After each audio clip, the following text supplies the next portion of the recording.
Hey people, it's Niaz talking. Now I want to break this news story to you. This is from Russia Today. South Africa's Zulu nation joins white farmers in fight against government land seizures.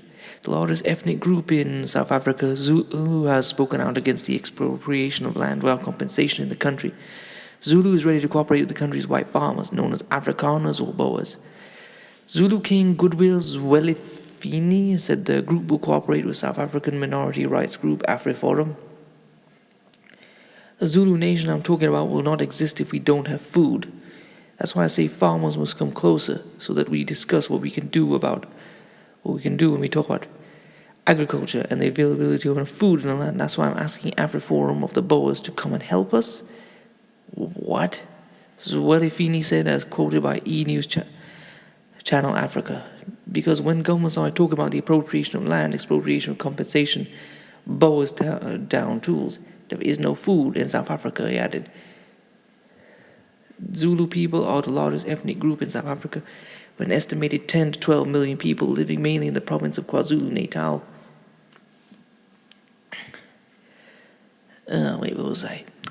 The group accounts for more than a fifth of the country's population. Its opinion is important in the context of the general elections next year. Anyone who wants to be voted for and elected by us, I'm going to talk now. Anyone who wants to be elected by us must come and kneel here and commit that I will never touch your land.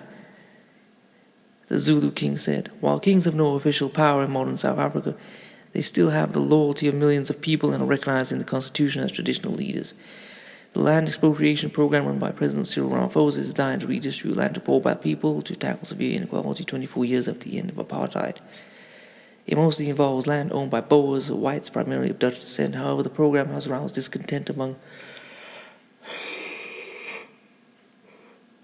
Sorry, I'm a bit tired. Among the Zulus too. The Zulu king said he was waiting for a meeting with the president. Ramaphosa must come here and say it while writing down an agreement sign off that the land of the Zulus will not be touched. And I'm very disappointed, and I feel that this is something to do with outside influence. I think someone has gone amongst the Zulus and is sowing discord amongst them. So I'm talking to anyone in South Africa. We need to watch who is coming into the country, especially these foreigners, and what they're doing.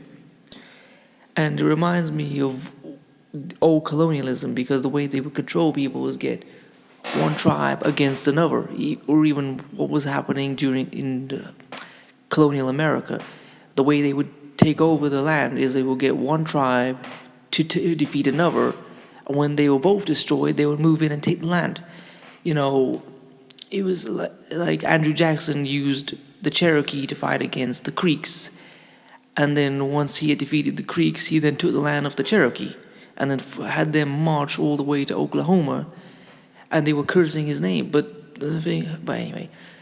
And there is also a precedent for the use of the Zulus. I remember reading in South Africa classes that there was I don't know what his name was, if anyone remembers, but there was this chief, and he used to sign up and attack the ANC and say, well, all these boycotts hurt us and affect our jobs. And he had a political party called Inkafa Zulu, and they were being manipulated to support the apartheid authorities to keep it going.